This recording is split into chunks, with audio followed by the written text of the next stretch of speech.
President Trump issued some high-profile pardons and commutations is the word. Commutations yesterday. Former Illinois Governor. By the way, do you remember this guy? Blagojevich? Yes. Do you remember him? I can't pronounce his name properly. I remember him and his hair. Arrived in Chicago early this morning after his 14-year sentence was cut short by President Trump. He was convicted, if you remember, back in 2011 of crimes that included attempting to sell an appointment to Barack Obama's Senate seat. Here's what he said last night as he prepared to leave from the Denver airport. Well, President Trump is the one who did this, and I'm, like I said, profoundly grateful. My gratitude is forever, and he's got obviously a big fan in me. And if you're asking me what my party affiliation is, I'm a Trumpocrat.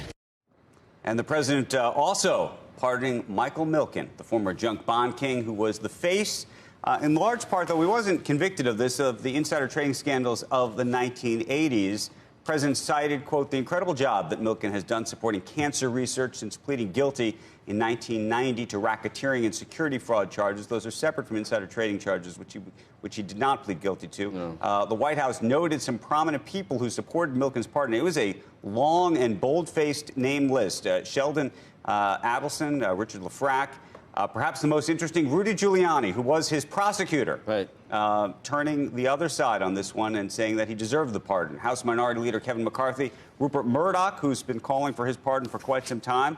And the president also pardoned former NYC Police Commissioner Bernard Kerik, who pleaded guilty to 8 felony counts of tax fraud and false statement charges. 2009, Kerik was the face of the NYPD after 9/11, if you remember, and was once considered for Homeland Security Secretary. He's also a close associate of Rudy Giuliani, who is godfather to 2 of Kerik's children.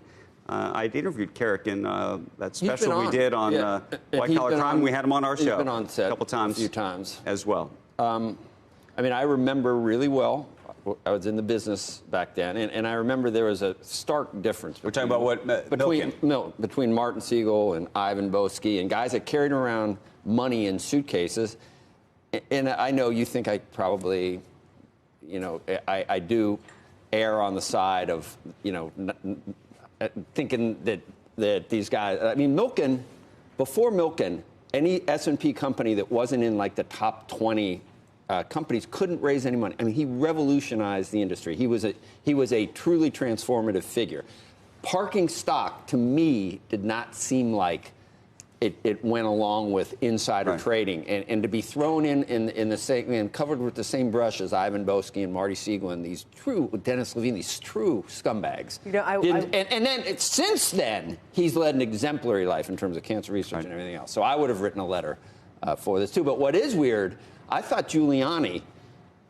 that his political ambitions forced him to chase Milken around like this, and then he did become, mayor, and he did. And I thought that the Love Gov followed, and I'm talking about Spitzer. I thought he followed in Giuliani's footsteps in Sheriff of Wall Street, while he's visiting hookers and playing, Bolero's Ravella or.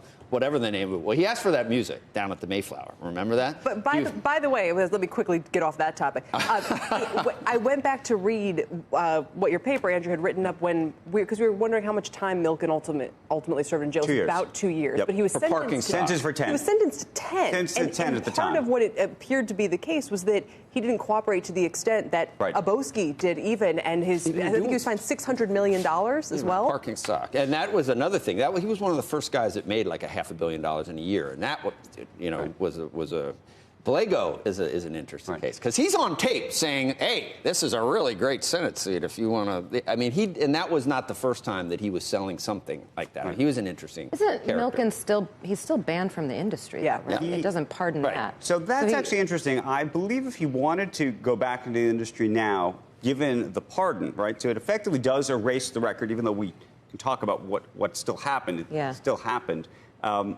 I imagine if he wanted to get back into the securities industry, he could. I should tell you that I got an email from one of his senior advisors yesterday because a lot of people were asking that question. Would he now try to get back into the securities industry?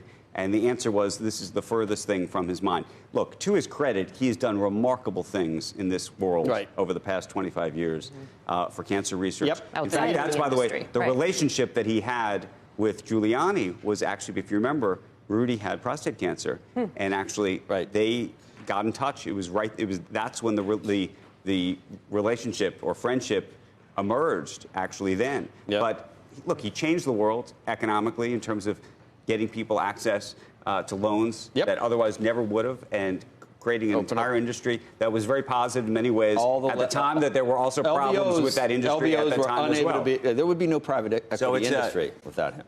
So isn't that the goal these days?